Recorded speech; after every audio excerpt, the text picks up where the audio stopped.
एक फैमिली के 18 लोग एक पिकनिक के लिए गए थे। अपने बच्चों के साथ सेल्फी खिंचवा रहे थे और फिर एक ही झटके में सब कुछ बदल गया।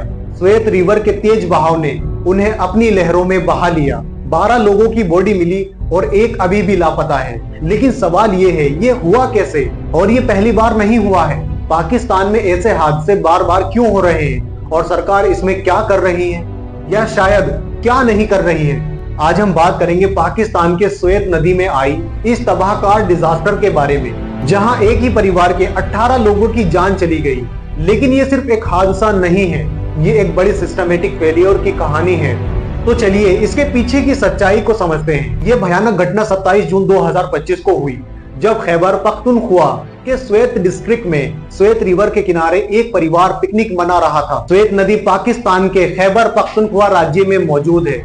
ये नदी स्वेत घाटी से होकर बहती है, जिसकी शुरुआत होती है उशु और गबराल नदियों के संगम से, जो हिंदू कुश पहाड़ों में मौजूद है। ये नदी मिंगोरा, मट्टा, ख्वाजा खेले और चकदारा जैसे शहरों से गुजरती है और लास्ट में चरसड्डा जिले में जाकर काबुल नदी में मिल जाती है। ये परिवार पंजाब के सीलाकोट और मर्दान से आया था। सुबह के तकरीबन 8:30 बजे अचानक से पानी का एक जोर का रेला आया और 18 लोग पानी में बह गए। रेस्क्यू ऑफिशियल के मुताबिक 12 लोगों की बॉडी मिली, 3 लोगों को बचा लिया गया और एक व्यक्ति अभी भी लापता है। सोशल मीडिया पर एक दिल धड़का देने वाला वीडियो वायरल हुआ, जिसमें यह परिवार एक छोटे से जमीन के टुकड़े पर फंसा हुआ था और पानी उन्हें घेर रहा था।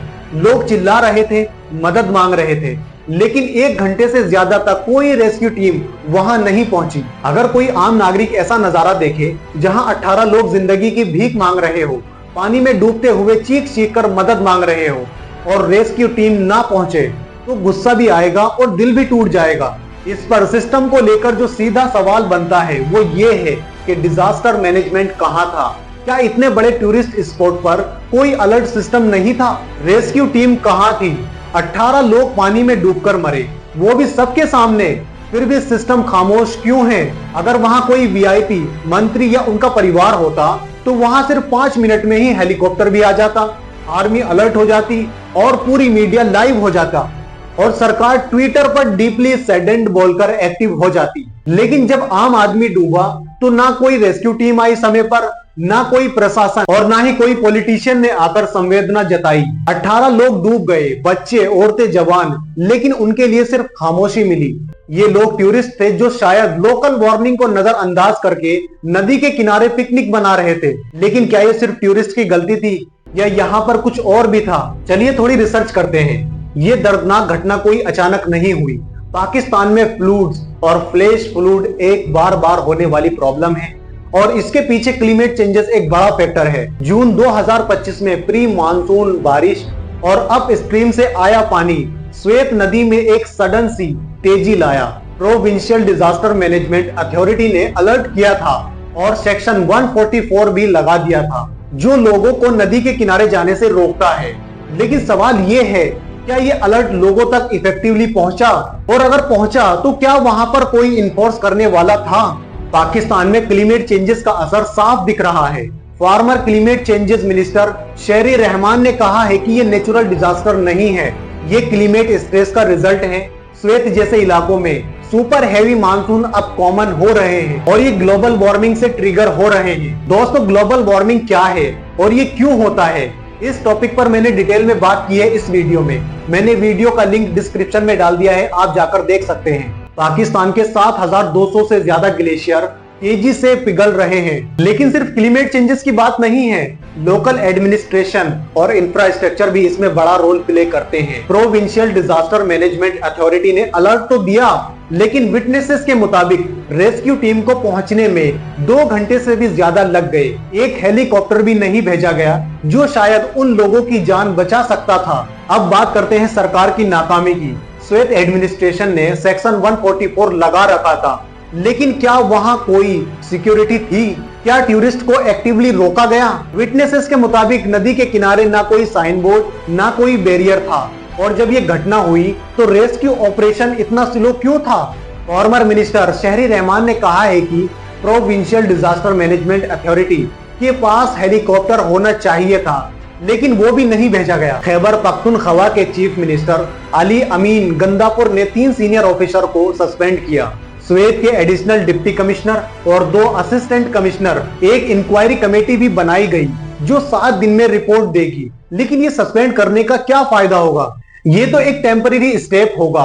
असली सवाल ये है कि सिस्टम में इतनी खामियां क्यों हैं? सोशल मीडिया पर लोगों का गुस्सा साफ दिख रहा है। एक यूजर्स ने लिखा, 1 घंटे तक वो परिवार मदद के लिए चिल्लाता रहा लेकिन कोई नहीं आया।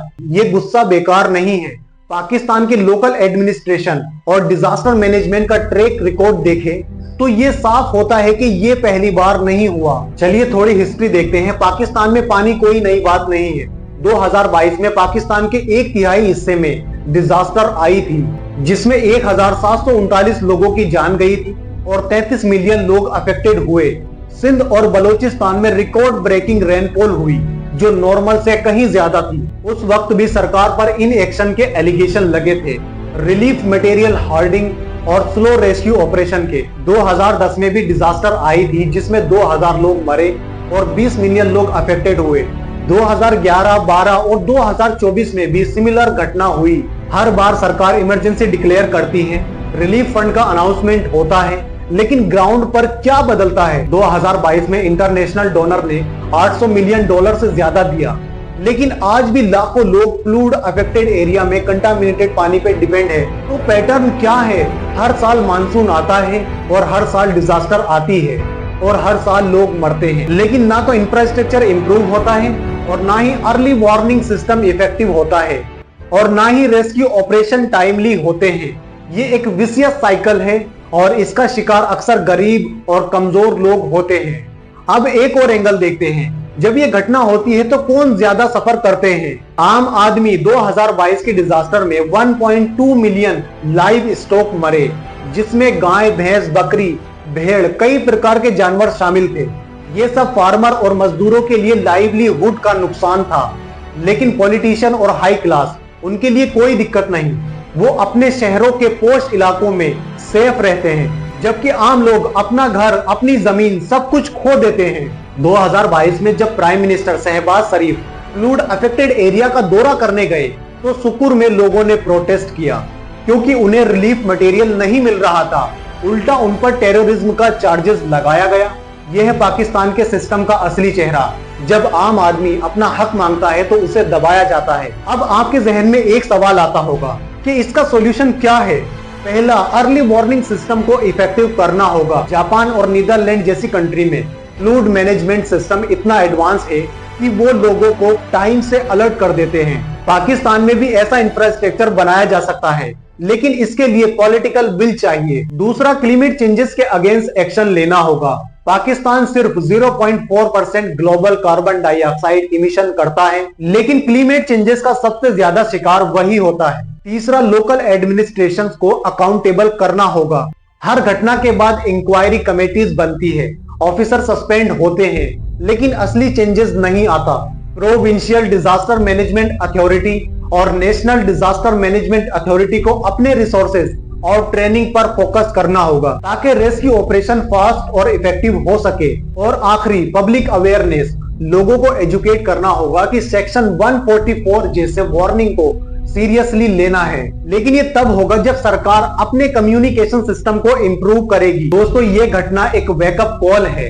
पाकिस्तान के लोगों ने बार बार ये दर्द झेला है, लेकिन अब वक्त है बदलाव का। आपका क्या ख्याल है? क्या आपको लगता है कि पाकिस्तान का सिस्टम इस तरह की डिजास्टर से निपटने के लिए रेडी है? कमेंट में अपनी राय बताएं। अगर वीडियो पसंद आई हो तो वीडियो को लाइक करें और सब्सक्राइब करना ना भूलें। मिलते हैं नेक्स्ट वीडियो में। Thank you.